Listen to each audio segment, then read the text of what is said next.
የዘርፌ የውሸት ለቅሶ ሁሉን ማስገርሟል። ሴቷ ልብሰ ተክህኖ ለብሳ በመታየቷ ሁላችንም ኦርቶዶክሳውያን አዝነናል። በየገጠሩ ኦርቶዶክሳውያን ማተባቸውን እንዲበጥሱ እየተገደዱ ይገኛሉ። በዚህም ጉዳይ ሁላችንም እንግዲህ ግራ ተጋብተናል። ዛሬም ሌላ አሳዛኝ ነገር እየሰማን እንገኛለን። እነዚህንና ሌሎች ወቅታዊና አስተማሪ ቪዲዮዎችን ይዘናል። ሰላም እንደምን አላችሁ ውድ ቤተሰቦች? ቸሩ አምላክ እግዚአብሔር የተመሰገነ ይሁን። እጅግ በጣም ደህና ነኝ። ሁላችሁም እንዳላችሁበት የሰዓት አቆጣጠር እንደምን አላችሁ? ስለ ሁሉም ነገር እግዚአብሔር ይመስገን ልንል ይገባናል። ሁላችሁም ኮሜንት ላይ እግዚአብሔር ይመስገን ያላችሁ ኮሜንት አድርጉ። እንዲህ አይነት አስተማሪና ወቅታዊ ቪዲዮዎች የምትፈልጉ ሰዎች ደግሞ ቻናሉን ሰብስክራይብ በማድረግ ቤተሰብ ሆኑ። ይህንን ቪዲዮ ላይክ አድርጋችሁ ስለምትጀምሩ ሁሌም እናመሰግናለን። ባለፈው ቪዲዮአችን ጥያቄ ጠይቀን ነበር። በጣም ብዙ ሰዎች ጥያቄውን መልሰዋል። ግን ተሸላሚ የሚሆነው አንድ ሰው ነው። እንግዲህ ዕጣ የወጣለት አካውንት ነው። ባለዚህ አካውንት የ500 ብር ካርድ ተሸላሚ ስለሆንክ ከታች በምትመለከታቸው የቴሌግራምና የቲክቶክ አካውንቶቻችን ኮንታክት በማድረግ ሽልማትን መውሰድ ትችላለህ። ዛሬም የሚያሸልም እንግዲህ ጥያቄ አይኖረንም። የሚያሸልም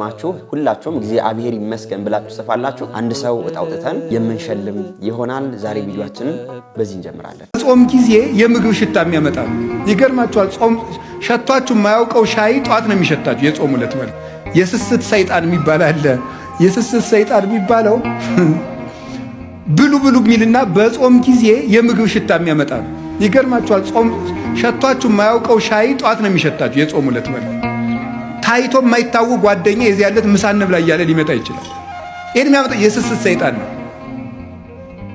በሰዓቱ ቢቀርብልን የማንበለውን ያደረ ወጥ ማልዳ እንድንበላው ያደርጋል።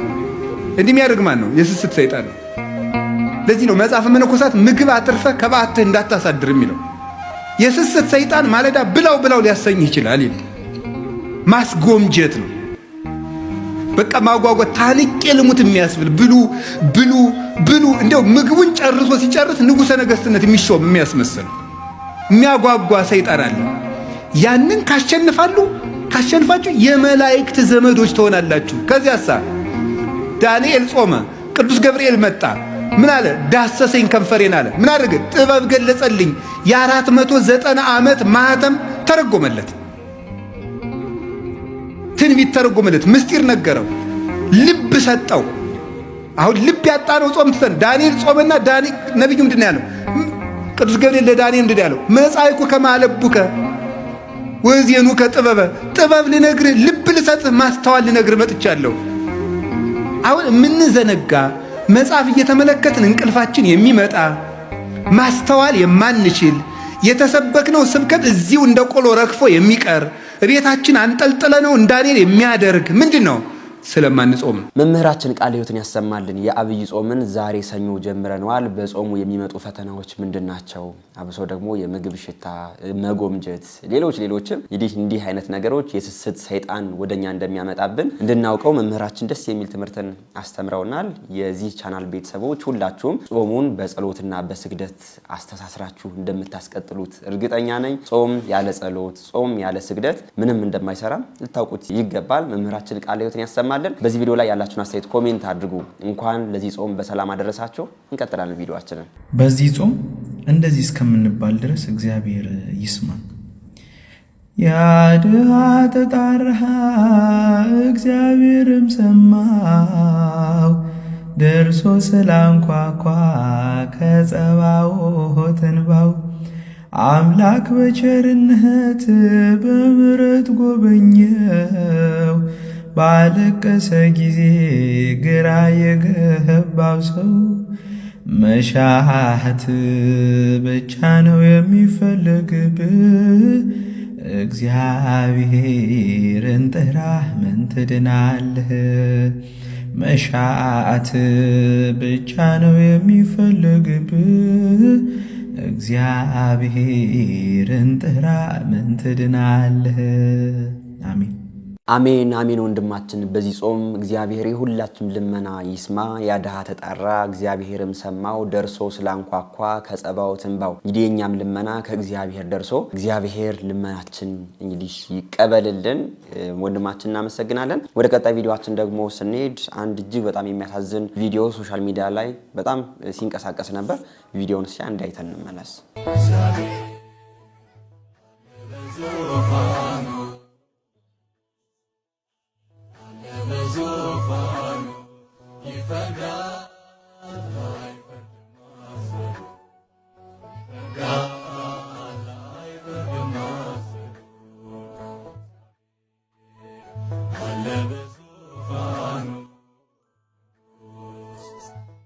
የኛ የኦርቶዶክሳውያን ፈተና በዚህ መልኩ ቀጥሏል። በአንዳንድ አካባቢዎች ኦርቶዶክሳውያን መኖር አልቻሉም፣ የተገደሉ ነው።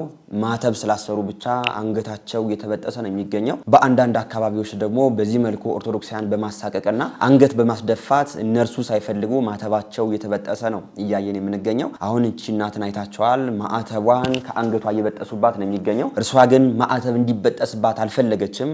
አንገቷን ደፍታ አቀርቅራ ነው እያየናት የምንገኘውና እነዚህ ሰዎች ለዚች እናት እውነት እነርሱ የሚሉትን ነገር ወንጌል ሰብከዋት አይደለም፣ ግን ወይ አጣ ይሆናለኝ ወይ በእርዳታ ሰበብ ይሄ እናደርግልሻለን ብለው ነው ማተቧን እያስበጠሱት የሚገኘውና በእኛ በኦርቶዶክሳውያን ላይ የመጣው ፈተና በግድያ ብቻ ሳይሆን በዚህ በእርዳታ ሰበብ በየገጠሩ በጣም ብዙ ኦርቶዶክሳውያንን ማተብ እያስበጠሱ እያየናቸው እንገኛለን። አሁን ላይ በሀገራችን ያለውን የኑሮ ውድነት ያለውን ሰው በልቶ ማደር እንዳልቻለ እንግዲህ እነርሱም ስላወቁ በዚህ መልኩ ማዕተብ እያስበጠሱ እነርሱ ደግሞ በዛው በቃ ለእነርሱ ማያስፈልጋቸውን እየረዷቸው ይገኛሉና ከመቼውም ጊዜ በላይ በእኛ በኦርቶዶክሳውያን ላይ ያለው ፈተና ይህንን ይመስላል። እነዚህ ሰዎች እንግዲህ መስቀልን እንደ ጣዖት ነው የሚያዩት። ቅዱስ ጳውሎስ በአንደኛ ቆሮንቶስ መልእክቱ ምዕራፍ 1 ቁጥር 18 ላይ የመስቀሉ ቃል ለሚጠፉት ሞኝነት ለኛ ለምንድን ግን የእግዚአብሔር ኃይል ነው ብሎ እንደተናገረ ሁሉ ይህ መስቀል ግን የኛ የክርስቲያኖች ኃይል ነው፣ ለሚጠፉት ግን ሞኝነት ነው። በዚህ መልኩ እየበጠሱት ይገኛሉ።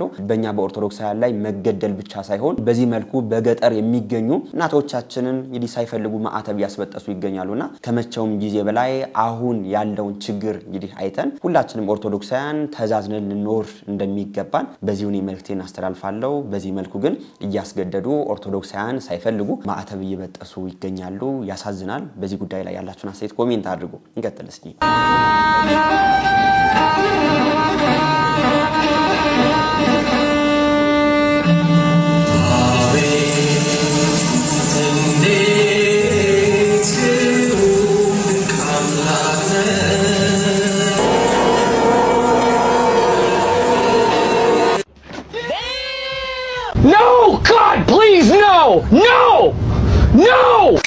የራስህ ስንት ሀብት አለ እኮ ብትቆፍረው። በምድር ላይ ሰላም የሌለው ሰው ቅናት ያለው ሰው ነው።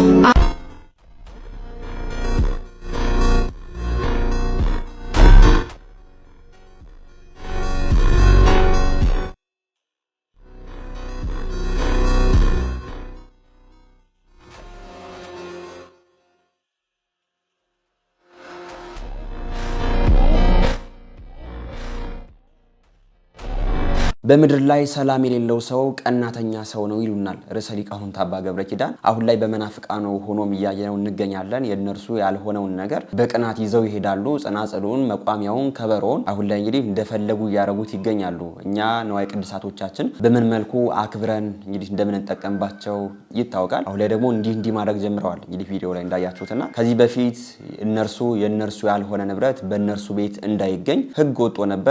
ያነ ሕግን ግን የሚያስፈጽም ሰው ስላልተገኘ አሁን ላይ እንደገና ብሶባቸው በዚህ መልኩ ከስርዓት ውጭ እንዲህ ያደረጉት እያየናቸው እንገኛለን። ለእንዲህ አይነት ሰዎች እግዚአብሔር ልቦና ይስጣቸው። ግን ደግሞ በቤተክርስቲያናችን ሆነው የቤተክርስቲያናችን የህግ ክፍል የሆኑ ሰዎች ደግሞ አሁን ላይ ምን እየሰሩ እንደሆነ አናቅም። እንደውም ረፉ ሲባሉ እነዚህ ሰዎች አሁን ላይ በዚህ መልኩ እየባሰባቸው እያየናቸው እንገኛለንና ቤተክርስቲያናችን የህግ ክፍሎች አሁንስ ምን እየሰራችሁ ነው? እንግዲህ ስራዎቻችሁን አሳዩን እንላለን ሁላችንም። በዚህ ቪዲዮ ላይ ያላችሁን ማስተያየት እናንተ ኮሜንት አድርጉ።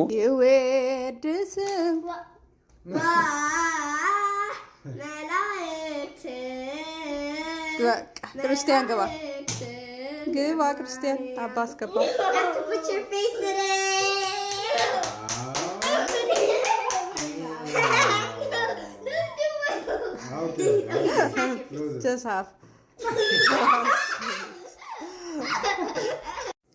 ቸርነቱ ክርስቲያን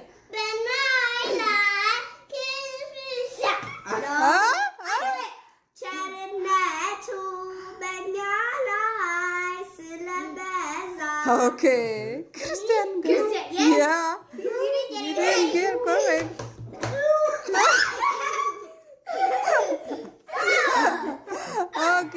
Okay, go ahead. Ready, okay? ያዳነኝን አውቀው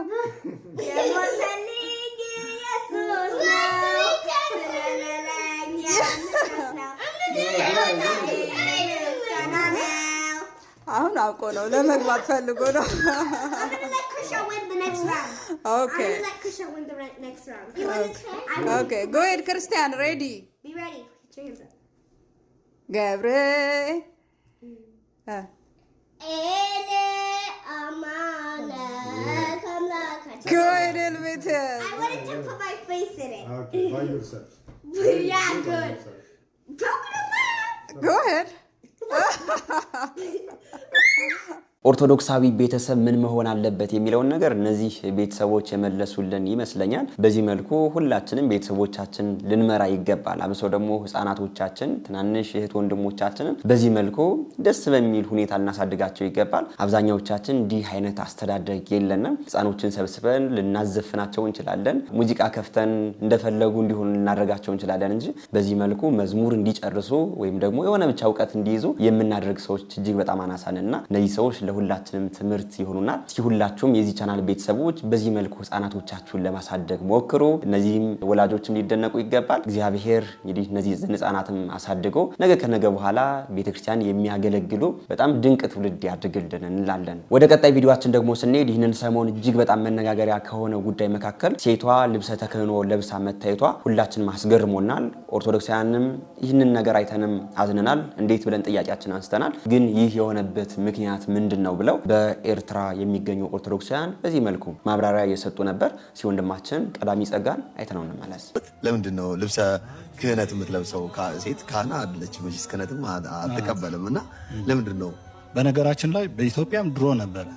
በረከታቸው ይደርብና አዲያም ሰገድ ኢያሱ እነዚያ ከነበሩበት ዘመን ለምሳሌ ትኩረቱ በቤተ ክህነት ዙሪያ ስለነበረ አጻጻፉ ምናልባት ያን ትውፊት የመሳሰሉትን ላይኖሩ ይችላሉ ማለት ነው። ግን ነበሩ ነው። 400 ዓመተ ምህረት የጀመረ ነው ያካሄድ።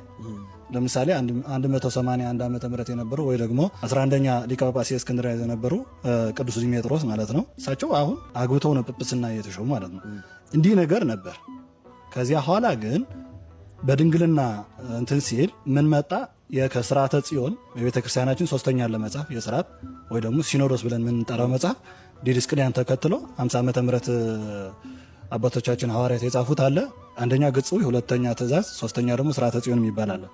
አሁን በስርዓተ ጽዮን ስለ ድንግልና ስለ ድንግሊቱ ማለት ስለ አንድ ወንድ ድንግልና ስለ አንዲቱ ድንግል ሲናገር አኗኗራቸውም ይናገራል። በትርጓሜ አሁን ሲብራራ በተለይ አቡሻክር ላይ እሷ ድንግል ከሆነች ማለት ነው፣ እሱ ደግሞ ዲያቆን ሲሆን አሁን ሁለተኛ ህይወት የለውም። እሱ ያው የነበረውን ህይወት ቅዱስ ጳውሎስ እንዳለው ለእሷ ግማሽ ለእግዚአብሔር ግማሽ እየሰጠ ነው በስጋው ማለት አንድ ካህን በስጋው ለምእመን ለሁሉ እያገለገለ በነፍሱ ደግሞ ለእግዚአብሔር ነው የሚያገለግለው። ይህን ምሳሌ ተደርጎ አባቶቻችን ምንድነው ያደረጉ? እሷን ኃላፊነቷ እንድትወጣ ማለት ብዙ ኃላፊነት እንዳላት ለማስረዳት ነው። በነገራችን ላይ በሰርግ ብቻ ታይቶ ነው እንጂ የቤተክርስቲያናችን ሴት 2 ጊዜ ነው የምታደርገው ልብሰ ተክህኖ። አንደኛ ዲያቆን ስታገባ ማለት ነው። ሁለተኛ ደግሞ ቅስና ሲቀበልን ታደርጋለች ልብሰ ተክህኖ ሴት ልጅ። ያ ቤተክርስቲያናችን እንደሚታወቀው ባለብዙ ሀብት ናት፣ ምስጢርም ናት ነው። አሁን በቤተ ክርስቲያናችን እንግዲህ በመጽሐፍ የሚጻፍ አለ፣ በትውፊትም የሚካሄድ አለ ማለት ነው። በቀኖና ተጽፎ ደግሞ ከትእዛዝ ጀምሮ ወይ ደግሞ ከግጽው ጀምሮ እስከ መጨረሻ ጦማረ ጴጥሮስ የሚካሄድ ትእዛዝ አለ ማለት ነው። በኢትዮጵያ እንደተለመደው በእኛ ደግሞ ባህልና ሃይማኖቱ አንድ ላይ ተቋርነው እንደሚሄድ እንዲሄድ ተደርጎ የሚካሄደው አለ ማለት ነው። አንድ ሴት ድንግል ከሆነች በተክሊልም ዲያቆን የምታገባ ከሆነ የምታረገው ነገሮች አሉ። ለምሳሌ 2 ዲያቆኖች ምስጢር ያዩ ቢሆንም ያላዩ ቢሆንም ምንም ችግር የለው፣ አንድ በቀኝ አንድ በግራ ሆነው በእኛ እንትን ቀርን ሀርሽ ብለን የምንጠራው ማለት ነው። ቀንድ ነው ሀርሽ ተብሎ የሚጠራ እንስሳ አለ። አሁን እነዚህ አይለያዩ ከእንስሳቶች በተለየ ማለት ነው። ሌሎቹ እንስሳቶች ይጋባሉ። ለምሳሌ የጅብ ኑሮ ካየነው እንግዲህ በቤተክርስቲያናችን በጣም ጽያፍ የሚገኝበት የጅብ በተለያየ ሩካቤ ያደርጋል ከተለያዩ እንስሳቶች። በዚያም ከልብም ካየነው እንደዚህ ነው። እነዚህ ግን በህይወታቸው ሲወልዱ አንድ ናቸው የሚወልዱ። ለዚያ ደግሞ ሁለቱ ደግሞ አንድ ላይ ተቋርነው ነው የሚኖሩ እስከ እድሜያቸው ፍጻሜ ማለት ነው። በጭራሽ እሱ ሌላ እንትን የሚያደርግ ሩካቤ የሚያደርግ የለም ማለት ነው ከሌላው ከሷ በስተቀር ማለት ነው። እነዚያ እንስሳቶች አንድ ሆነው እንደሚኖሩ የኛ ምሳሌ ናቸው ተብለው እንደሰማችኋቸው ነው። በኤርትራ የሚገኙ ዲያቆናት ሲዳሩ በዚህ መልኩ እንግዲህ ሴቷ ልብሰ ተክህኖ መልበሷና በዚህ መልኩ ቀንድ የሚመስል ነገር ደግሞ ወጦ ሁለት ሰዎች ይዘውት መታየታቸው ምሳሌው ምን እንደሆነ እንግዲህ እየነገሩን ይገኛሉ። ከዚህ በፊት እንዴት ሴት ልጅ ልብሰ ተክህኖ ትለብሳለች፣ እንዴት ቀንድ ይዘው እናያቸዋለን ብለን ሁላችንም ጥያቄ አንስተን ነበር። ግን መልሱ ይህንን ይመስላል። በኤርትራ የሚገኙ እህት ወንድሞቻችን የራሳቸውን ባህልና ትውፊት ይዘው ከቤተክርስቲያኗ ስርዓት ጋር አዋህደው በዚህ መልኩ እየቀጠሉ እንደሆነ ነው እነርሱም እየተናገሩ የሚገኙት። አንዳንድ ከኦርቶዶክስ ውጭ ያሉ ሰዎች ደግሞ እንዲህ አይነት ቀንዶችን ሲያዩ አይ ኦርቶዶክስ የማታመልክበት የለ የሚል አንዳንድ የማይሆን አስተያየትን የሚሰጡ ሰዎች አሉ። በእኛ በኦርቶዶክስ ተዋሕዶ ቤተክርስቲያን ሁሉ የሚወጡ ነገሮች ሁሉ እንደው የሚመለኩ የሚመስላችሁ ሰዎች ካላችሁ ራሳችሁን አስመርምሩ ነው ምለው። ሌላ ምለው ነገር የለንም። ግን በኤርትራ ዲያቆናት ሲዳሩ በዚህ መልኩ ሴቷ የልብሰ ተክህኖ መልበሷ ልክ እንደሆነና ይህም ደግሞ ቀንድ ይዘው መታየታቸው ያው የራሱ ምስጢርም እንዳለው በትውፊት የመጣ የነርሱ ባህል እንደሆነ እየነገሩን ይገኛሉ። በዚህ ጉዳይ ላይ እንግዲህ ያላችሁን ማስተያየት ኮሜንት አድርጉ። ይህ ጉዳይ ይህ ነው ማለት ነው። ቀጥላን ቪዲዮአችን የትላንትና በደላቸውን ረስተው እግዚአብሔር እንዲያስተካክላቸው የመጡ ሰዎችን እግዚአብሔር ይቅር ሲላቸው እኛም ማንላቸው አንብስም። አላውቅልህም የት እንደነበርክ እያልን የምናሸማቀቃቸው ደና ሰው አትመስልም ቆመ ስታስቀድስ የምንላቸው ከዚህ ስትወጣ ምን እንደምታረግ የማናውቅ መሰለህ እያልን ሐሳባችን አንደበታችን ድርጊታችንም ጭምር የሚዘልፋቸው ሰዎች አሉ። ማቴዎስ የትላንትና ቀራጭነቱን አይደለም ክርስቶስ ሲጠራው ያየው የነገ ሐዋርያ መሆኑን ነው።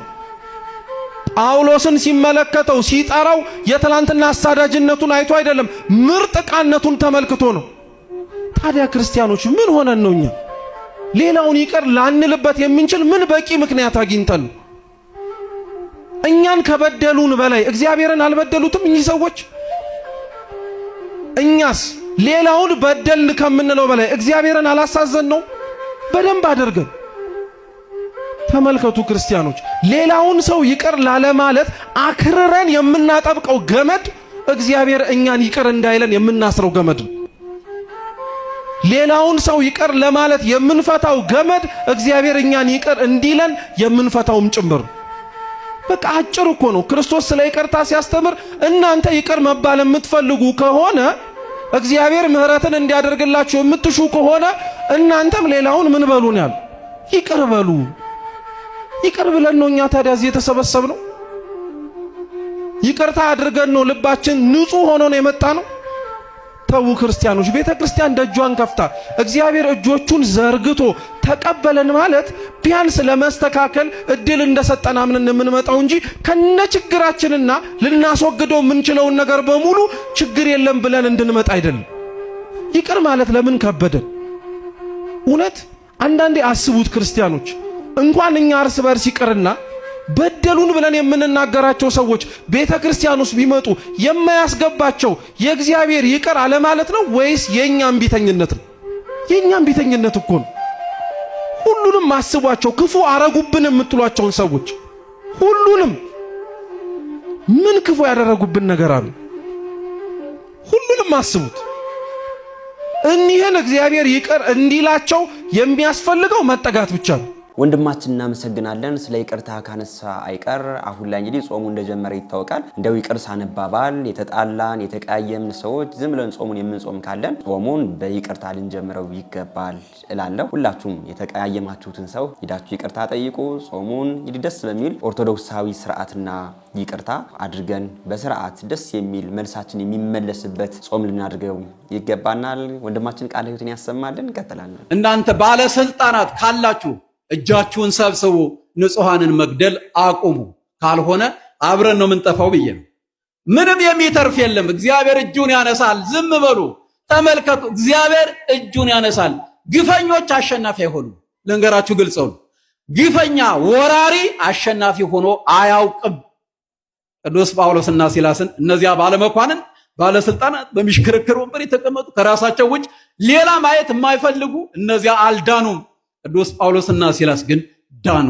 ግፈኞች ተገፍተዋልና። የተገፋ ምን ይሆናል? ከላይ ይወጣልና ቅቤ ሆነ ነው ከራስ ይወጣህ ቢሉት አሉ ተገፍቼ ነው ብሏል አይደል? የተገፋ ያሸንፋል። ግን እግዚአብሔርን ከያዘ ብቻ ነው የሚያሸንፍ። ያለ እግዚአብሔር ማሸነፍ አይቻልም። ታንክም ይኖርህ ምንም ይኖርህ እግዚአብሔር ከሌለህ የለህም። ግልጹን። ወስብሐት ለእግዚአብሔር። አሜን። አባታችን እግዚአብሔር ለሀገራችን ደጉን ዘመን ያምጣላት የእርሷንም ትንሳኤ ያሳየን። አባታችን በዚህ መልኩ ትምህርት ሲያስተምሩ አይ እንዲህ አይነት መምህር ነው የምንፈልገው የሚሉ ኮሜንቶችን እያየው ነበርና መምህራኖቻችን ሁሌም ቢሆን እንዲህ አይነት እውነትን እንዲናገሩና እንዲያስተምሩ ነው ቤተክርስቲያን የምታዛቸው። አሁን ላይ ግን አንዳንዶቹ በፖለቲካ አንዳንዶቹ በመፍራት በስርዓት እንግዲህ እውነት የሆነውን ትምህርት ወይም ደግሞ እውነት የሆነውን አሁን ላይ መሬት የወረደውን ነገር ገልጸው ሲነግሩንም አንሰማቸውም። እንዲህ አይነት መምህራንን እግዚአብሔር ያብዛልን፣ የሀገራችንን ሰላምም ይመልስልን እንዳለ። ወደ ቀጣይ ቪዲዮአችን ደግሞ ስንሄድ ዘርፌ በአንድ ሚዲያ ቀርባ የሐሰት እንባዋን እያጎረፈችው ትገኛለች። የአንድ ቪዲዮ አንዴ ላሳያችሁ። ለምን አልሞት? ለምን አይዘከዝኩኝም? በቃ ለኔ ክብሬ ነው ኢየሱስ። እኔ ኢየሱስን ወደዋለሁ ለማለት አይደለም እዛ ድረስ ጥርሴን ነክሼ ወደፊት ሄድኩ ማለት ነው። ሄድኩ። ለምን የፈለገ ነገር አይመጣም? ለምን አትገሉኝም? ኢየሱስማ ጌታ ነው። በሱ ጉዳይ ወደ ኋላ አይደለም። ምንም ሊፈጠር ይችላል ብዬ የገባኝን እውነት ጥርሴን ነክሼ በከፍታም በዝቅታም ውስጥ ከዛ በቃ እስቲ ወደ ኢትዮጵያ ልሂድ። በዚህ ሁሉ ምድረ በዳ የሰበሰብኳቸው መዝሙሮችም ነበሩ። እስቲ ወደ ኢትዮጵያ ልሂድና በቃ እስቲ እዛ ደግሞ መዝሙር ለስራ አየር ልቀይር ብዬ ነው እንግዲህ ወደ ፍኖተ አበው አገልግሎት ውስጥ የመጣሁት ማለት ነው። እነሱ ጋር ከመጣሁኝ በኋላ በጣም ያው መቸገሬን ችግር ውስጥ እንደሆንኩኝ በጣም ሰርቫይቭ ማድረግ እንዳቃተኝ ብዙ ነገር የነበረኝ ሰው እንኳንም አመድ ሆነ እንኳንም ኢየሱስ ተረፈልኝ ምንም አይቆጨኝም። ምክንያቱም ዋና ኢየሱስ ስለሆነ ማለት ነው። ለኔ ክብር ለኔ ገንዘብ ዋናዎች አይደሉም። ዋና ኢየሱስ ነው ጳውሎስ ብሏል። ለገባው እውነት ሁሉንም እንደ ጉድፍ እንደቆጠረ ለገባኝ ኢየሱስ ሁሉንም ነገር እንደ ጉድፍ ቆጥሬ ጥየው ስለነበር እዚህ ስመጣ መሄድበት ቦታ አልነበረኝ። እነዚህ ሰዎች ሁሌም በንግግራቸው በኦርቶዶክስ ቤት ኢየሱስ ክርስቶስ እንደማይመለክ በቃ ብዙ አማልክት እንደሚበዙ አድርገው ሲናገሩ እንሰማቸዋለን። እኔ በጣም ከሚገርመኝ ነገር መካከል ይቺ ሰው እንግዲህ በኦርቶዶክስ ቤት ሳለች ለኢየሱስ ክርስቶስ ዘምራለች። በኦርቶዶክስ ቤት ኢየሱስ ክርስቶስ የማይመለክ ከሆነ የዛኔ ለማን የዘመረችው? አሁን ላይ በቃ ኢየሱስ ክርስቶስን አግኝተነው እንደዚህ ሆነን በኦርቶዶክስ ቤት እኛ ያልከፈልነው ዋጋ የለም፣ በመቃብር ቤት ተኝተን እንደዚህ ሆነን ሌሎች አገልግሎቶች ሄደን ብዙ ነገር ሲናገሩ እንሰማቸዋለን። ግን እንደዚህ ቢያደርጉ እንኳን በቤተክርስቲያናችን ስርዓት መኖር ያልቻሉ ሰው ናቸው። ከሁሉም በላይ ደግሞ ቤተክርስቲያናችን ላይ ስርዓት ይቀድማል። በቤተክርስቲያኗ ስርዓት ሁላችንም ተገዝተን ልኖር ይገባል እንጂ በቤተክርስቲያኗ ስርዓት ኑሩ ሲባሉ አይ እኛ ከቤተክርስቲያን በላይ ነን ሲሉ ነው እነዚህ ሰዎች ተወግዘው የተለዩት ማለት ነው። አሁን ላይ በኦርቶዶክስ ቤት ኢየሱስ ክርስቶስ አይታወቅም፣ እንደዚህ ነው እያሉ እንግዲህ ያዞንባቸውን ሲያፈሱ እያየናቸው እንገኛለንና እንዲያው ድሮ የዘመራችሁት ዝማሬ ለማን ነው የነበረው? ኢየሱስ ክርስቶስን አታመልክቱም ወይ? እንዲያው እናንተ እንደምትሉት እመቤታችን ቅድስት ድንግል ማርያም በእኛ ቤት አምላክ ነው ወይ ተብላ የምትጠራው? እንደዛ ብላችሁ ካመናችሁ ድሮም በኦርቶዶክስ ቤት አልነበራችሁም። በቃ ሆይታው ላይ ነው እንጂ ትምህርቱ እንደማታውቁትም ያሳያል ለማለት ነው። እና ይህን ሰሞን ዘርፌ ሚዲያ ላይ ወጣ በኦርቶዶክስ ቤት እንደዚህ ሁኜ ተገፍቼ እንደዚህ ተደርጌ በቃ የሆነ ያልሆነ አሉባልታዋን ነው ስትነዛ ያየናት የምንገኘውና በኦርቶዶክስ ቤት እመቤታችን አምላክ ናት፣ ቅዱሳኑ አምላክ ናቸው የሚባል ነገር የለም። ግን እናንተ ይህን ነገር ከያዛችሁ እናንተ ድሮም በትምህርቱ አልነበራችሁም፣ በቃ በጉዞ ነው የነበራችሁ ማለት ነውና በስርዓት ስላልኖሩ በራሳቸው እንደፈለጉ ስጋዊ ፍላጎታቸው መፈጸም ስለፈለጉ ይህ ነገር ደግሞ ልክ አይደለም ብላ ቤተክርስቲያን ያው አውግዛ የለየቻቸው ሰዎች እንደሆኑ ልናውቀው ይገባል። አሁን ላይ ኢየሱስ እንደዚህ ሆኖ ኢየሱስ እንደዚህ ነው በኦርቶዶክስ ቤት ኢየሱስ አይታወቅም ብለው በፕሮቴስታንቱ መንገድ ሳያምኑበት ገብተው አሁንም ቢሆን ኢየሱስ ክርስቶስን ሳይሆን እየሰበኩ የሚገኙት በዛ ቤት ሆነው ስለ ኦርቶዶክስ ነው የሚያወሩት። ኦርቶዶክስ እንደዚህ ናት፣ ኦርቶዶክስን ነው እየሰበኩ የሚገኙትና እነዘርፌ ያሉበት ሁኔታ ይህንን ይመስላል። እግዚአብሔር ልቡና ሰጥቶ ወደ ቤታችሁ ይመልሳችሁ ከማለት ውጭ እኛም የዚህኛል በክፉነትም አንናገርም። በዚህ ቪዲዮ ላይ ያላችሁን ማስተያየት ኮሜንት አድርጉ። ይህንን ሰሞን የዘርፌ ጉዳይ እጅግ በጣም መነጋገሪያ ሆኗል። ግን በኦርቶዶክስ ቤት እመቤታችን ቅድስት ድንግል ማርያም ስትጠራ የሚነዳችሁ መናፍቃን ሁሉ እስኪንን ቪዲዮ አንዴ ልጋብዛችሁ። እኛን ኦርቶዶክሳውያንን ከሌሎች ሰዎች ጋር ማያገባባን ልጇ ተሰቀለ እንጂ እሷ ምን ሆነች የሚሉ ሰዎች አሉ። እስቲ እዚህ መሃል እናቶች አላችሁ። አንድ ልጅ ሆዱን እንኳን ሲያመው የምትጨነቀው ማን ናት? አንድ ልጅ 6666 ጊዜ ሲገረፍስ እናት ምን ይሰማል? ጌታ እኮ የተገረፈው እኛ ለቡሄ በምናጮኸው ጅራፍ አይደለም። ክርስቶስ የተገረፈው እላዩ ላይ ሚስማሮች ያሉት የሾሉ አጥንቶች ያሉት መግረፊያ ነው ሮማውያን የሚገርፉበት። ያ መግረፊያ ስጋው ላይ ካረፈ በኋላ ሲነሳ ስጋውን እየነጨ ነው የሚነሳው እና ስጋውን ከመግረፊያው ላይ አራግፈው ነው ድጋሚ የሚገርፉት። ይህ ሲሆን ቆማ እመቤታችን ተመልክታለች። ቅዱስ ዮሐንስ ዘደማስቆ ምን ይላል? ድንግል ማርያም ስትወልድ አላማጠችም፣ ምጥ አላየችም። ስትወልድ ያላማጠችውን ምጥ ግን ዓርብ ዕለት አምጣዋለች። ጨንቃለች። እያንዳንዱ እሱ ላይ ያረፈው ጅራፍ የሷ የልቧ ቁስል ነበር። በአንቺ በነፍስሽ ሰይፍ ያልፋል ብሎ አረጋዊው ስምዖን ትንቢት ነግሯት ነበረ። በነፍሷ ሰይፍ ያለፈው ልጇ ሲሰቀል ቆማ ያየች ቀን። አዎ ሰው ናት ይሉን የለ? አዎ ሰው ናት በተፈጥሮ። እንደ ሰው ምን ይሰማታል ልጇ እንደዛ ሲሰቃይ? ለኛ አምላካችን ነው፣ ለሷ እኮ ልጇም ነው፣ አምላኳ ብቻ አይደለም። የመጀመሪያው እጆቹን ይዛ ሲድህ የመራችው ልጇ እጆቹን በሚስማር ሲቸነከር አይታለች። እንግልናዊ ወተቷን ያጠባችው ልጇ ሐሞትና ከርቤ ሲጠጣ አይታለች። ደሙ እንደ ውሃ ሲፈስ አይታለች። እመቤታችን እንደሷ ያዘነ እንደ ክርስቶስ የተሰቃየ እንደሷም ያዘነ የለም። እንደውም አባቶቻችን ሲጨፍንም ሲገልጥ ይላሉ። ሲወለድም መጀመሪያ ያየው እሷን ነው። ከመሞቱ በፊት እነኋት እናት እነሆ ልጅሽ አለ። ከዛ አባቶይ ነፍሴን አደራ ሰጣለሁ ብሎ ሄደ። ሲመጣም ሲሄድም ሲጨፍንም ሲገልጥም ያየው እሷን ነው ይላሉ። ቃለ ሕይወት ያሰማል። መምህራችን የእመቤታችን የቅድስት ድንግል ማርያም ረድኤቷ፣ በረከቷ፣ አማላጅነቷ፣ እናትነቷ አይለየን። ለመናፍቃኑ እግዚአብሔር ልቦና ይስጣቸው እንላለን። ቀጥላን ቪዲዮአችን እስቲ ለአብይ ጾም ላድርስ። እስቲ የዛሬ ዓመት አብይ ጾም እንኳን ጾምኩኝ አትበለው። እንዳ ሁለተኛ ከተጠቀመ እቺን ጾም እስቲ ጾሙ። የባለፈው ዓመት እንኳን በዚህ ነበር የጾም። እስቲ አሁን ተጠቀምበት ይሆን? እንደው ለልሳ ይሆን ለስጋው ደግሞ ያበቃ ይሆን? እንደው ትመለስበት ይሆን? እስቲ ልጨምርልችን ዓመት። ዳግመኛ ግን ይጠራናል። አሁንም ግን ኑ ይላል። እንዴት አይነት የፍቅር አምላክ ነው የምናመልከው ክርስቲያኖች! እያመጽንበት እንደማንሆነው እያወቀ ዳግመኛ ደግሞ ይመጣል። እቺን ጾም እስቲ ጾሙ። ይሄ ስራችን ነው ያድነው። ቸርነቱ አለ። አዎ የእግዚአብሔር ጸጋው አለ። አዎ ምን ያገ ስራቸውን አየ። ትንቢተ ዮናስ ምዕራፍ 3 ቁጥር 9 እስከ 10 ያለቃል። ከክፋት መንገዳቸው እንደተመለሱ ስራቸውን አየ። የሚያዩሱን እውነቴን ነው የምላችሁ። ሁላችንም ከልብ ከጾምን የቤተ ክርስቲያን የትዳርን የሀገርን ችግራችን ይቀረፋል። የቱም ነገር ሊቀር ይችላል። ብቻ እግዚአብሔር አንተ አትቅር ነው ትልቁ ቁም ነገር። ወጣቶች ያጣችሁን እያሰባችሁ ቀናችሁን፣ ሕይወታችሁን፣ የነገ ትልማችሁን፣ ራያችሁን እግዚአብሔር በመቼ ቀን እንደሚያደርገው ምን ታውቃላችሁ? ዛሬ ካልሆነ ብላችሁ ተበሳጭታችሁ ጀርባችሁን ለቤተ ክርስቲያን ለምን ትሰጣላችሁ? እግዚአብሔር ዛሬ ካልፈጸመው ብላችሁ ለምን ሌላ አዳራሽ ትሄዳላችሁ? እግዚአብሔር በቀጠረው ቀን ሊያደርገው ስላለው ነገር እናንተ እየወተወታችሁ ያለ እግዚአብሔር ቀኑን ለማሳጠር ለምን ጠንቋይ ቤት ትሄዳላችሁ? ለምን መተተኞች ትሆናላችሁ? ለምን ሲኒ ታስገለብጣላችሁ? ለምን ምቀኛ ትሆናላችሁ? ለምን የሌሎችን ሀብት ትሰልባላችሁ? እግዚአብሔር በቀጠረው ቀን ሲያደርገው ለመቀበል ተዘጋጁ። የትላንታችሁን እያሰባችሁ ዛሬያችሁን አታበላሹ። ወጣቶች ነጥብ ላይ መጣላችሁ፣ እጮኛ ላይ ይሳካላችሁ፣ ስራ ላይ ሆንላችሁ ይችላል። ዛሬ ግን ሌላ ቀን፣ ዛሬ ማለዳ እግዚአብሔር አዲስ ነው። ነገ ምን እንደሚያመጣ ስለማታውቅ ዛሬህን ለምን ታጨልመዋለህ? ወጣቶች፣ ብዙ ወጣቶች ቀናቶቹን እያሰቡ ነው የሚጨልሙት። ወገኖቼ ከውጭ አይደለም ደስታችን፣ ከምናገኘው ከምናጣው ነገር አይደለም ሕይወታችን። እንዳትረሱ፣ እግዚአብሔር ነው የኔና የእናንተ አለኝታችን። ከውጭ የምትጠብቁ ከሆነ አንድም ቀንም በደስታ ሳትኖሩ ታበቃላችሁ። በመነጫነጭ፣ በቅሬታ፣ በተቃውሞ ነው የምታሳልፉት። ወጣቶች ሆይ እግዚአብሔር ካለበት ተቀበሉት። የእግዚአብሔር እጆች ካለበት ውደዱት። እግዚአብሔር ካለበት አፍቅሩት። ምንም ነገር ይሆናል፣ ብቻ እግዚአብሔር ይኑርበት።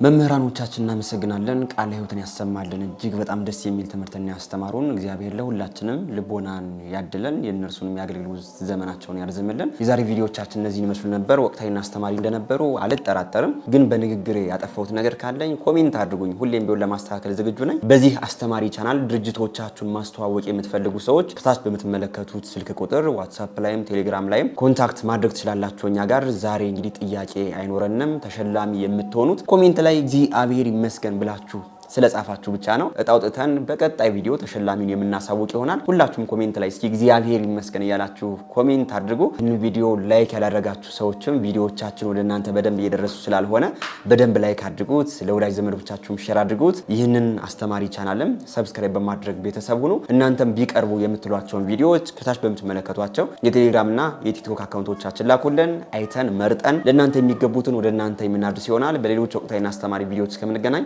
እኔንም እናንተንም ቸር ያቆየን። አቷል ጎሎበታል ብለህ ሳትንቀኝ ለዚህ ያደረስከኝ ጌታዬ እኔ ማን ነኝ? ይሞላል አይቀርም ባንተ ሸለቆዬ ጠብቃለሁና ቀንህን ጌታዬ።